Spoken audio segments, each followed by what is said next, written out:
Cheers to our first video podcast thingy.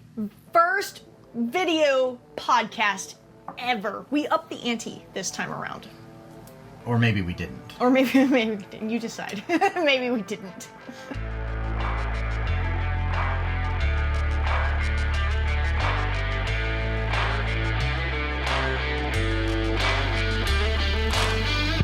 Welcome to the Wandering RV Podcast, your source for our stories, our screw-ups, and our successes living the full-time RV life. I'm your host, Kara, the Wandering RV Babe, and this is my driver, Ryan. Hello! It's so nice to be seen! It's so nice to be seen! We are in Miami right now. We've been here for a little less than a week. Like 5 days. 5 days, and we have already hit a ton of places in Miami. It has been so much fun. Yesterday, we got to go to South Beach. Yeah. The legendary South Beach. And, I mean, it was really cool. It was so much fun. There were so many amenities. Probably one of the nicer beaches we've been to. We know there's better. We're getting to them. White sands, crystal clear water. It was great. It was so much fun. We're gonna go back. We're here for the whole month. We're gonna be back. Yes. We also hit Little Havana, which was amazing, and we hit all of the hot spots in Little Havana. I will say, I'm not a super big fan of mint, but when in Rome, or when in Miami, I had a mojito. And Ball and Chain in Little Havana, it's a super famous bar. They've hosted all kinds of incredible artists over the years, and they're one of the oldest bars in Miami, if not the oldest. I don't know for sure. Fact check me if you need to. They make the best mojito ever. I didn't try it, but Ball and Chain was really cool. They had a bunch of really fun drinks on the menu. I refuse to do mint on anything. I'm one of those people that no mint on my food, no mint on my drinks. Nada, none of it, nothing. He's allergic to mint. He's not really, but he hates it that much. No, it just makes me think that I'm brushing my teeth. Like, have you ever brushed your teeth in the morning and then immediately drank a sip of orange juice? That Oh, that's gross. Is how everything with mint in it feels to me. That's fair. You would not want a mojito, but if you are somebody that does want a mojito, you should absolutely go to Ball and Chain and go get one there because they make the best mojitos ever. But they also made another really amazing drink. It was an old fashioned, but it was garnished with a tobacco leaf. And it was done with barrel aged rum. Yeah, barrel aged. It was really good. It was really, really tasty. But yeah, and then they had live music playing, which was awesome. The Cuban coffee shop was amazing. La Cordada, I believe is the name of it. But amazing. And our barista, I almost said waiter, but that's not accurate. No, don't call him a waiter. Our barista recognized that it was our first time and we'd never had Cuban coffee before. And so he took the time to ask us what we like in our coffee typically and how we like our coffee. And then he made recommendations from there. And his recommendations were on point. It was so good. Yeah, you had the tres leches. Mm-hmm. And I had... Oh gosh, what did you have? I'm going to butcher the name. Habana Vieja. It's something like... I think Old Havana. Old Havana, or Havana, I think is their capital city. Old Havana is basically what the name is. It was, Habana Vieja or something like that. But it was amazing. Amazing. Delicious. I don't think I've had a better cup of coffee without alcohol in it. Speaking of which, what are we drinking tonight, babe? So we did not have any espresso martinis at the places that we went to this weekend, even though they had them on the menu, but we were doing other things. We were wanting to try other drinks, but it got me craving an espresso martini. So that is what we're having tonight. It's a camper cocktail, which is why it's not in a martini glass, because we don't have them in the camper. These are the glasses we have. Every drink goes into a rocks glass because... That's what we have. But yeah, it's really tasty. I brewed the espresso fresh on the stovetop. Got a brand new espresso maker. Yeah. It's really nice. And so did that... and then just made an espresso martini for us for tonight for the podcast/video cast. So, cheers. All right, so tonight we're kind of turning things on its head a little bit. So instead of our stories, our screw-ups, and our successes, we are actually taking some stories from you, from some groups that we're in online, from social media and different places like that, and taking those stories and responding to them or reacting to them, and just sharing any thoughts we have, insight we have. Not much wisdom here, but let's go. So this first one's really interesting, and it's something we've certainly come across before. If you camp at all in campgrounds, you will come across this. So we're gonna just dive right in. Let's go for it. Okay. So this user writes, I need your advice. We are full-timing in North Carolina. We've been in the same spot for a while. Last week we got new neighbors. Normally this is an awesome thing. We love meeting new people. Not this time. The people next to us are the neighbors from hell. That's really, really intense. Oh, wow. They tie their 2 dogs to a picnic table and just leave them there all day to bark uncontrollably and whimper and cry. Today it's 30 degrees outside. Oh, goodness, it is not 30 degrees out here. But 80 degrees. Where they're at, it's 30 degrees outside. Just called the office to report the situation. Now the dog owner is outside with a large storage bin filled with water, giving one of the dogs a bath in 30-degree weather. Oh, no. My heart is breaking for these dogs. They're always either tied up in a kennel or tied up to the picnic table. They're in a kennel or tied up to the picnic table. Sorry, I misconstrued the two. And left to just bark day in and day out. What would you do in this situation? I'm not a confrontational person, but I feel someone should intervene for these fur babies. Okay. I am not a confrontational person. Absolutely not. And so my answer is going to be this, unfortunately. You're going to refer them to me? Is that your answer? No, I might even hold you back on this one, unfortunately. So the problem is it depends on the campground rules, and it depends on local law. Depending on what all of that is, there's nothing you can do about it. And it is the saddest thing. The most tempting thing, I think, in my heart, depending on what was going on, might be to just let the dogs go.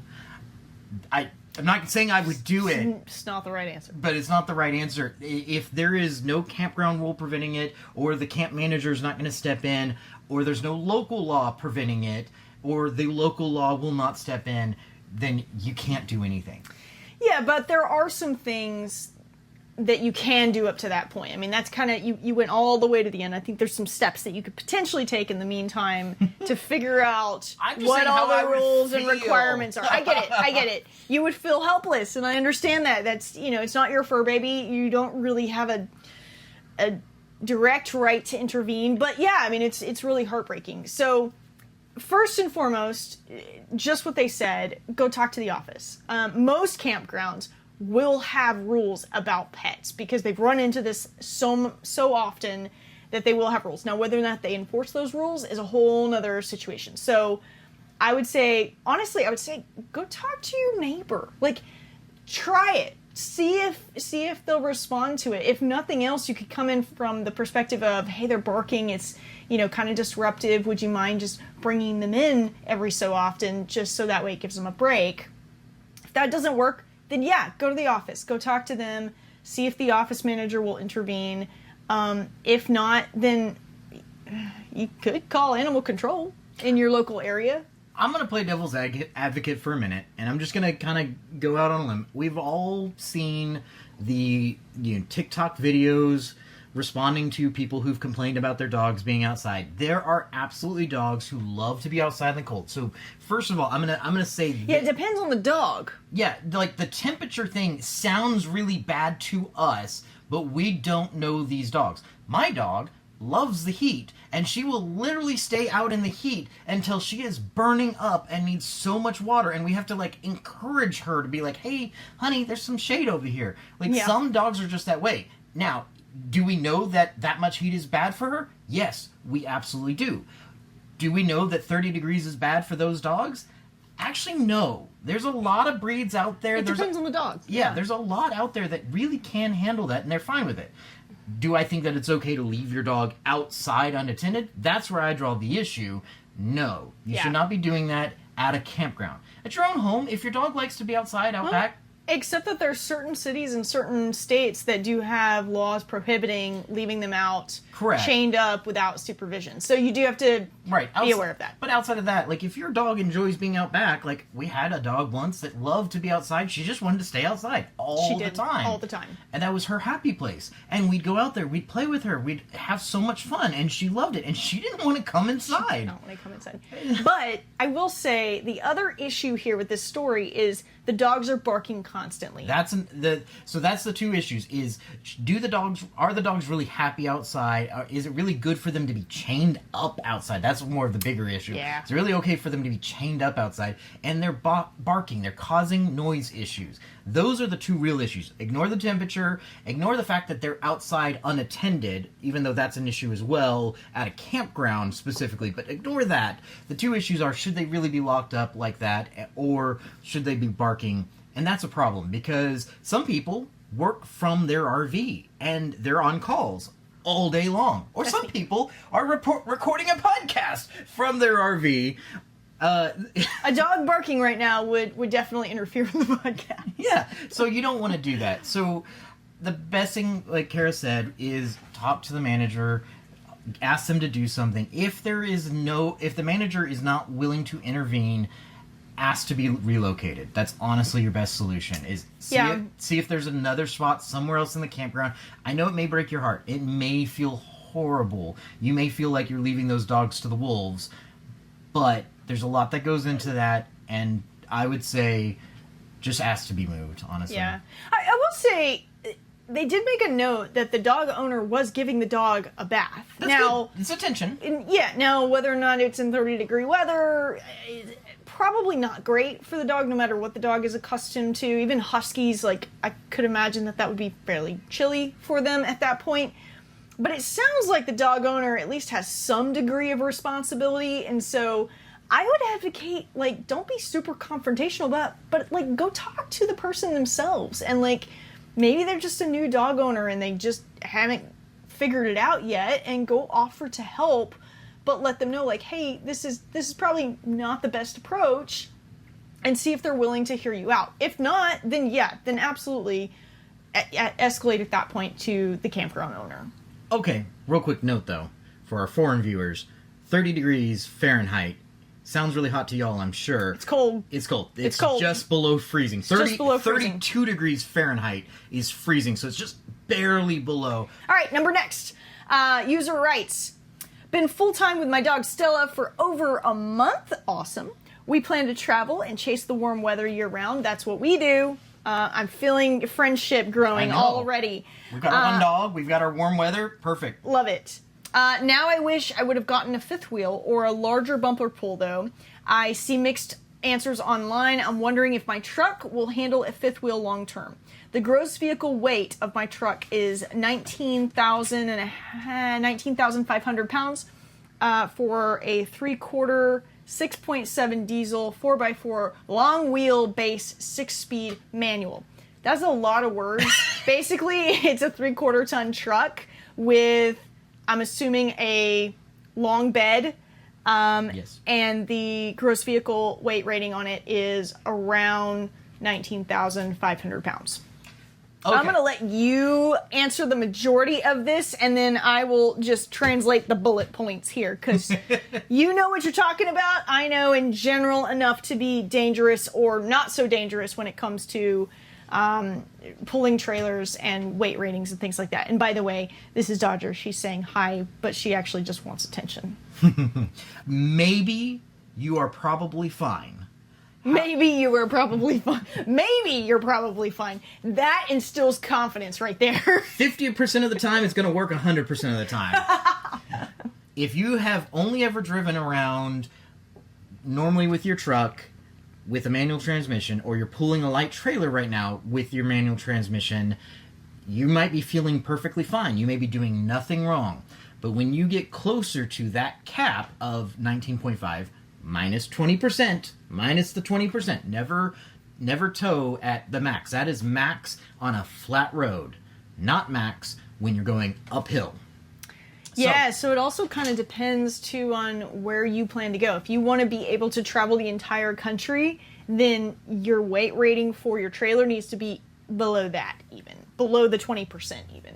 Maybe, maybe not. I generally, all you need is that 20%. Even the highest, worst roads in America, 20% is really all you need. We have a 1 ton. Doesn't matter what kind of 1 ton you have, it's going to be a bumpy ride.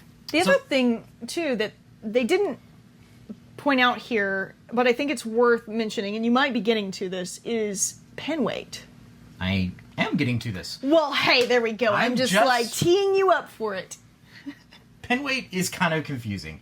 And what it comes down to is you have a max payload capacity for your truck, and you have a max towing capacity for your truck. That 19.5K is your towing capacity. That's how much you can have behind you going down the road. That's not how much weight you can have on the truck while you're going down the road. That is a good point that I think a lot of people miss. Your pen weight, as well as your gross vehicle weight, includes you and all of your crap that you put into both the truck as well as the trailer. So you have to keep that in mind, which is why it's really important to have a buffer. We don't have the payload weight for the truck, so we can't speak to that. Yeah, what I will say about that, though, is there are very few fifth wheels. There are some out there that are designed for a 3/4 ton truck. There are a ton of fifth wheels designed for a 3/4 ton truck. But you have to make sure that you're targeting that and that you keep the weight rating in mind, because you get to a dealership and they're going to want to show you something that is beyond the weight capacity for your vehicle. We ran into it before we bought ours, where they were trying to sell us on something that was beyond the weight capacity, and they were trying to talk us into it. And yeah, there's a bunch of bells and whistles on ones that are designed for a 1 ton truck, but you can absolutely get a trailer that your truck can tow. You just have to be really, really confident in the amount of weight that it can pull and can tow. I do think it's interesting. I'm curious because this person doesn't say, so it is what it is to speculate on it, but I'm interested in what they have right now, because depending on what they have right now, what they like and don't like about it, that may be the difference between whether or not you choose to go with a fifth wheel versus a bumper pull, because there's a lot more things obviously to consider than just the weight of the trailer. I think if it were me and I was by myself and I just had my dog with me and I didn't have you, I would probably opt for like a Class C. Like almost like van life, but it's got a full shower, it's got a full bathroom, it's got more of the amenities. That'd probably be my go-to, honestly, but that's just my personal preference. And I have to say, we live in a fifth wheel. We love our fifth wheel. We prefer our fifth wheel just because of the amenities that it provides and the additional floor plan options and things like that. But yeah, I mean, we're biased. We're biased. Honestly, yeah, that's the thing. We're biased. Every RVer is too. So you talk to a motorhome person, they're going to tell you all the reasons why you should pick a motorhome over a fifth wheel or a bumper pull. Same thing with a bumper pull person. So you just got to find what's going to work for you. All right, number next. OP writes, my husband and I looked at... Oh, no. My husband and I are looking at transitioning to full-time. And we are concerned about essential kitchen equipment. For us, we're foodies. We make most things from scratch. And we love our pieces of equipment. You got this from social media, didn't you? I totally did. I'm trying to read this. It's very, very jumbled. All right. Work with me. Somebody is looking to go full-time. They want to buy an RV. They're foodies. They love to make things. We love making things like nuts and dried fruit in both our dehydrator. I make bread and butter in my blender mixer. I also got both my Instapots to make bone broth and different dishes. And I haven't even started on my pots and pans, which okay. They got a lot of stuff for their kitchen. That's the name of the game. I like to cook too. I think we're gonna cover this one real quick. Yeah. I like to cook too. Yeah, we're definitely foodies. I only buy equipment, or I only bring equipment with us if it has dual purposes. If I can only make one thing, one style of dish with that thing, it's gone. If you're not willing to do that, you need to buy a RV with the biggest kitchen on earth. Probably means you need a front kitchen, i.e. it's a Or fifth wheel. potentially a rear kitchen. No, No? you need a front kitchen. If Oh. you're gonna have if you want to bring all Alright. that stuff with you, you need a fifth wheel with a front kitchen and a dually. End of story. You can bring all that stuff. I don't know. I think you can do it in the right circumstances. You just need to have enough storage. Yes. The best way to get the most storage is to have a front kitchen That's true. and have a dually. You will have storage for all of that. We do not have storage for all of that. We have a rear kitchen. It's great for us because we're willing to pare down. If you're not willing to pare down, get a fifth wheel, front kitchen, dually. All right, next one. User writes, we recently purchased a fifth... Blah, blah, blah. Words are hard. Oh my goodness. For the... For you to... It's contagious. contagious. It's contagious. User writes, recently purchased our fifth wheel and can't wait for the adventures we'll have. We're currently weekend warriors, but hope to eventually be full-timers, but we have a while to go for that. Are any of you using Starlink for internet? If so, is it worth it? We'll be very appreciative of your feedback. Yes. Yes, it is. Yes, and yes. Except with a little caveat. Yes, but. Yes, it's worth it. I mean, I know, there's no but, honestly. Yes, it's worth it. But no, it's not always going to work. It's not always going to be 100%. Sometimes you're going to need... She was scratching and it was distracting me. Sorry. You get easily distracted. I do. So, yes, it's worth it. Should it be your only one? No. No. Well, maybe. It depends on your use case scenario. Yeah, if you're not working full time, If you don't need access to internet 100% of the time, then maybe it can sure. be your only one. Yeah. It's if- the only one that's going to work globally as long as you have a clear shot to this, or not globally. That would be something. across North America. Across the United States. It's the only one that's going to work more often and pretty much everywhere you go, aside from the tree coverage issue. If you've got tree coverage, it's not going to work great. You might have some cutouts. If all you're doing is watching TV at night before you go to bed, you might be perfectly fine. But if you actually need it 100% reliable, it cannot be your only option. Really, none of them can be your only option. We have T-Mobile, we have Starlink, we even have Verizon. We barely use the Verizon. We're actually about to cancel it. But between T-Mobile and Starlink, even those are not 100% reliable. Sometimes they fall out, and Verizon by far has not been. And AT&T is even worse. Yeah, AT&T is just crap. Not even worth considering. Yeah. But yeah, no, we have multiple internet connections. The other thing that we do, so if you really need access to the internet 100% of the time, is we target staying at campsites and different places like that are closer to at least suburbs, if not cities, and are closer to the highway because you have more of a chance of having internet connection It's there. really the interstate. Yeah. The interstate system across the United States, a lot of internet's going to work really, really well. So if you're close to an interstate, it's probably going to work. If you're in a big city, it's probably going to work. If you're in a suburb, it's probably going to work. Mm-hmm. But if you're not in any of those, you got to be close to the interstate. Yeah. All right. That was easy. That one's easy. Yes, it's worth it. Yes, it is absolutely worth it. All right, OP writes, we are not full-time living yet, but soon will be. Good for you. It will be my husband and I, our 2 kids, who are preteens, it looks like, and 1 Mastiff. Ooh, that's a Ooh. big dog. All right, we're going to Yeah, talk about that here in a minute. Yeah. We are no stranger to camping and being outdoors.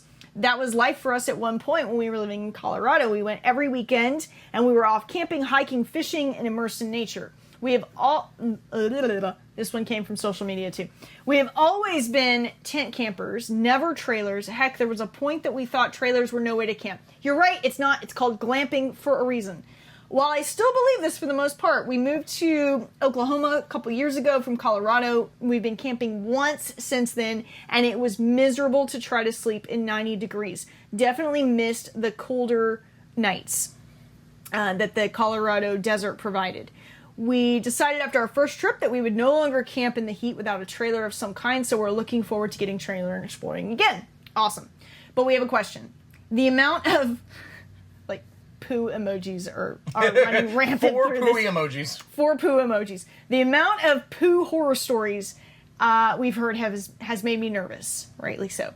I need to learn everything I can in the next few weeks to months on how to properly use and maintain our tanks. Please help. I'm absolutely terrified to be covered in goo and poo. Okay, I'm gonna first comment on.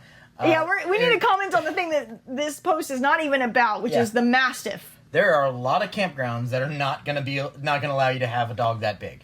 Just done. Yeah, it's going to make getting campground reservations a little bit more complicated, a little bit more choicy, because a lot of them will have weight limits and breed limits on dogs. So just be aware of that and make sure that any campground that you stay at, when you call to make a reservation, you let them know that what you have in terms of the dog, so that way they can help you with determining whether or not you're going to be able to stay there.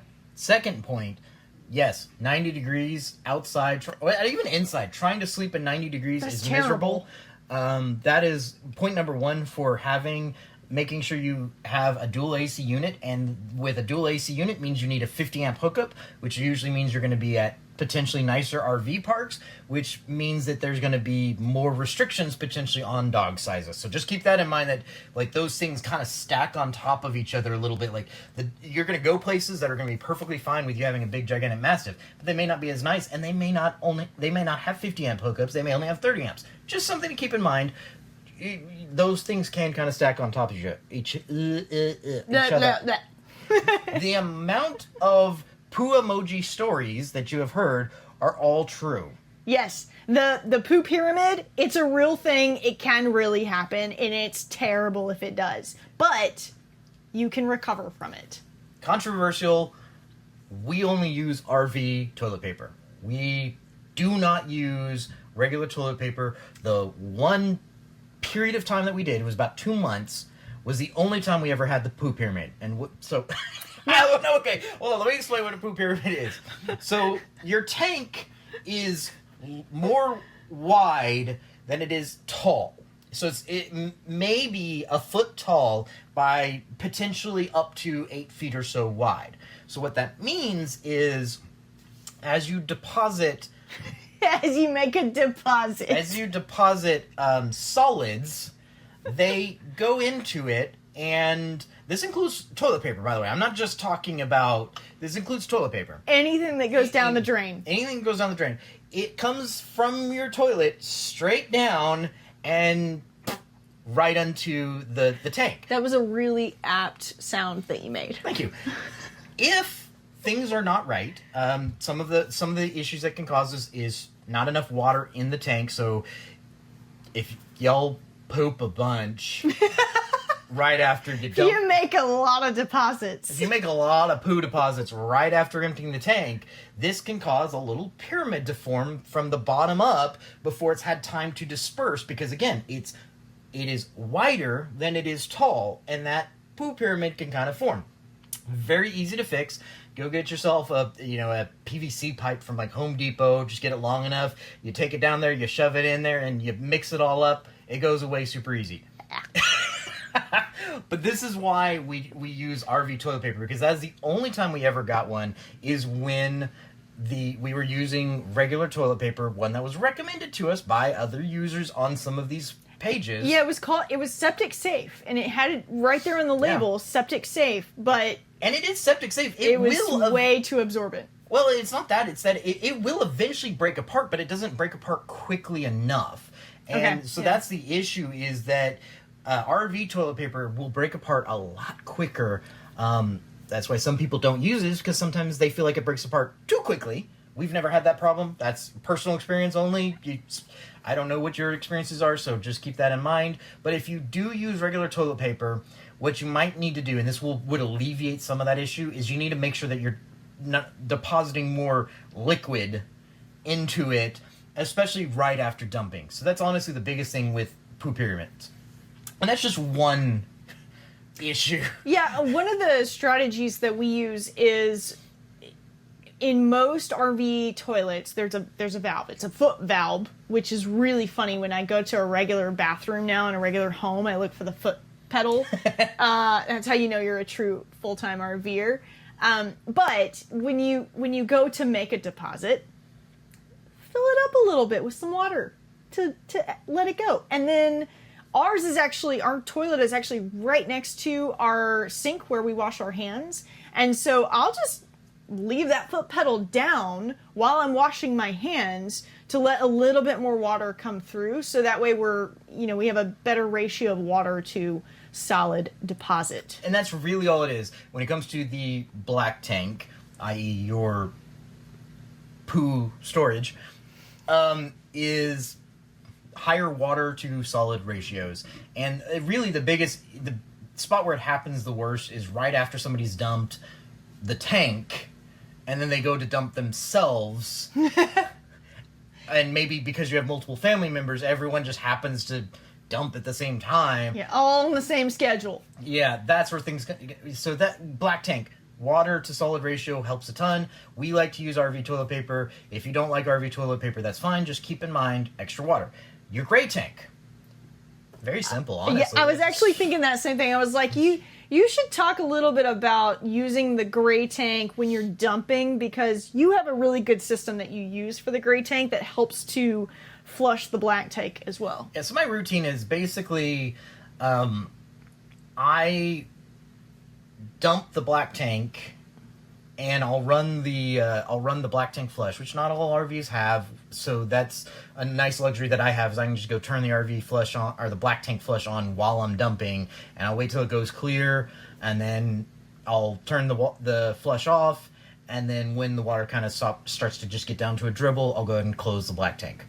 That's easy, very reasonable. I do that in most cases. Sometimes when I need to get some extra cleaning done, I will fill the black tank I will keep the black tank flush running with the black tank closed, let it fill up.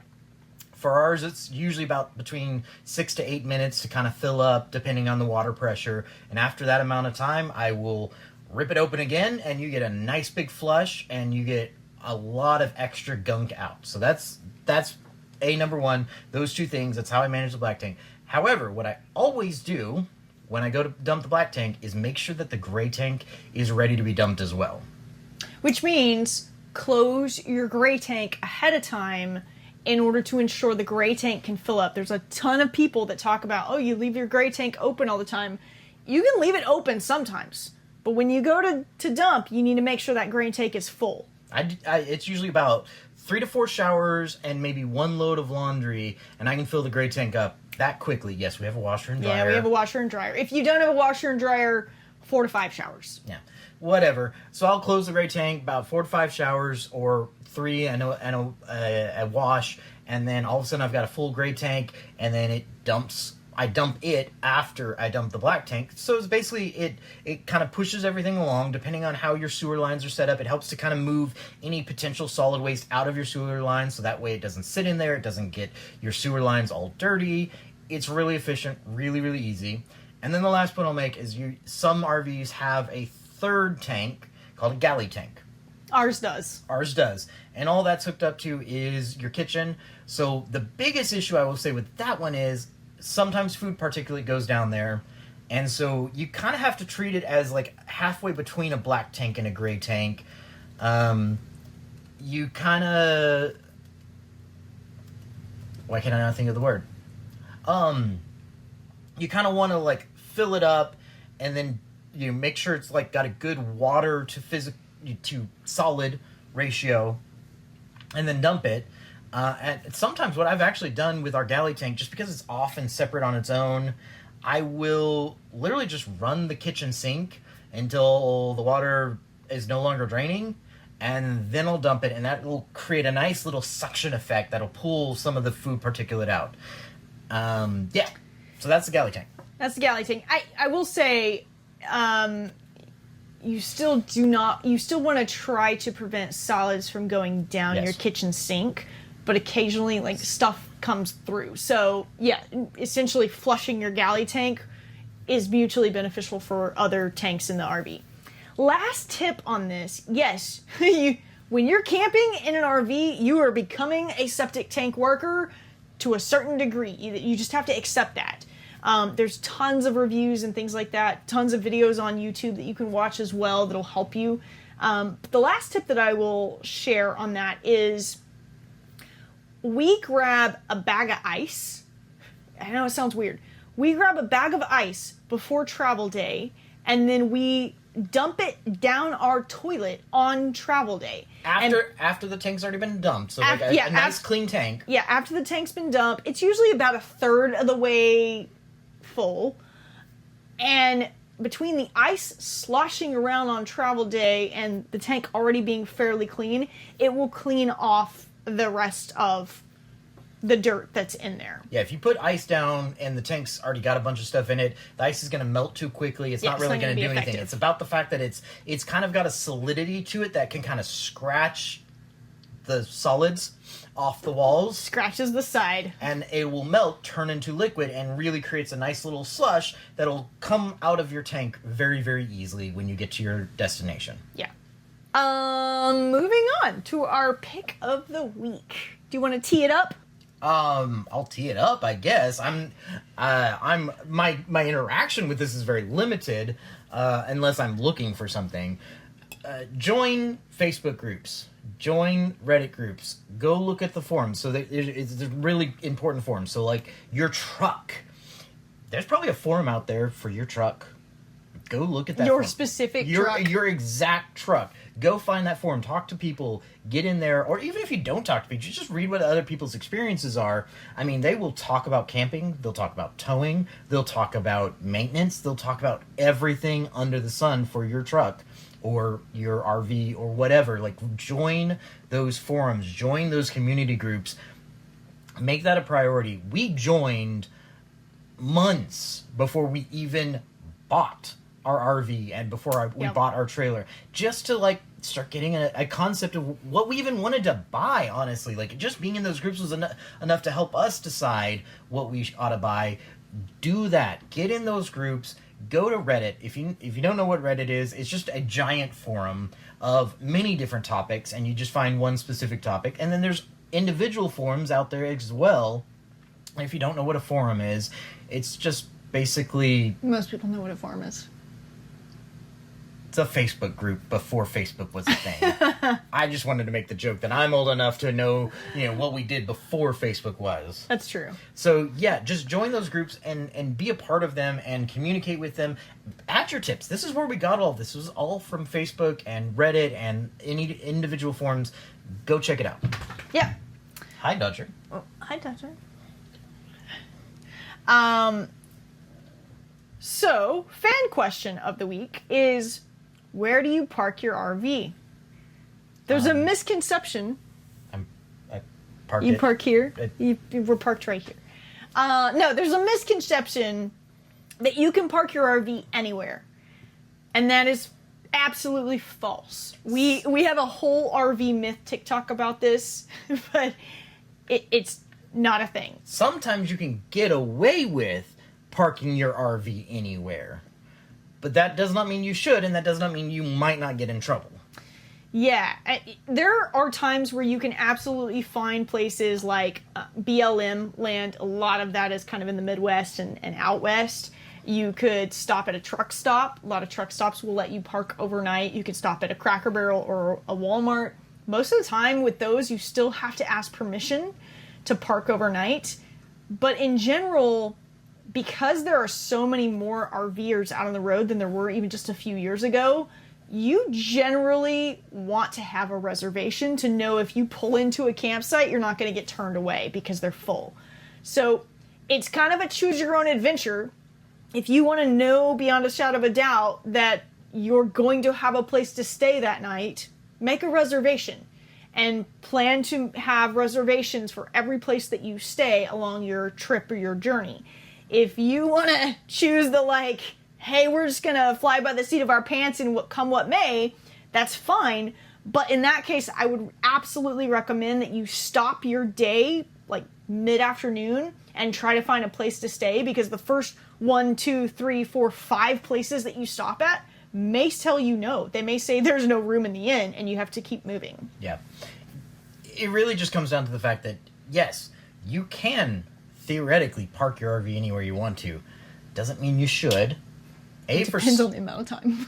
It depends on there's also a safety concern too. Like, you don't want to just be anywhere. The other thing is, I heard a lot of people talk about like parking at a Love's travel center, whatever. Yes, you absolutely can. However, those parking spaces are designed for the 18-wheelers who carry the goods for our entire country, across the country.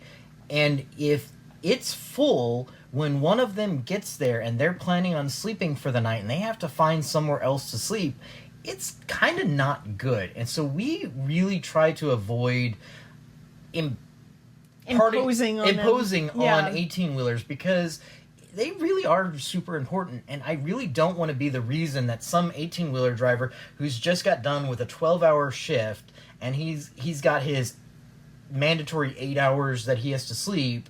I don't want to be the reason that he can't find a good spot. And they're more heavily restricted than we are. Yeah, and so, like, yeah, there's a lot of places that'll say, no, 18-wheelers can't park here, but fifth wheels can. And so, when possible, I 100% avoid. And I'd ask you, like, if you're one of those people who do, just make sure that it's not it's not overly populated. It's not super full. Make sure that you're not taking a space away from the people who basically kind of keep our country running. Yeah. All right.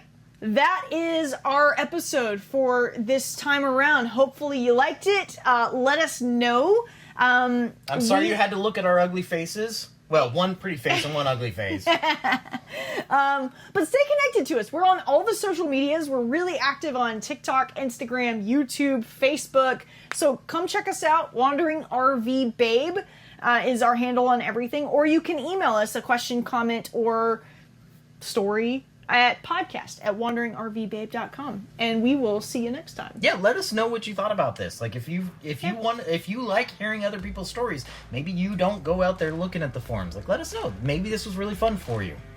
Maybe it wasn't. We'll stop doing it then. We'll see where it goes. So, is the reason that we saw so many espresso martinis around Miami the fact that Cuban coffee is so popular? Or is it that everyone stays up super late but wants to drink alcohol and needs to stay awake? This feels a little bit like a chicken or egg kind of question. No. I legitimately, I think it's because Cuban coffee is amazing. And I'm sure people were drinking it and were like, you know what? This would make a really good alcoholic beverage. Let's just combine the two.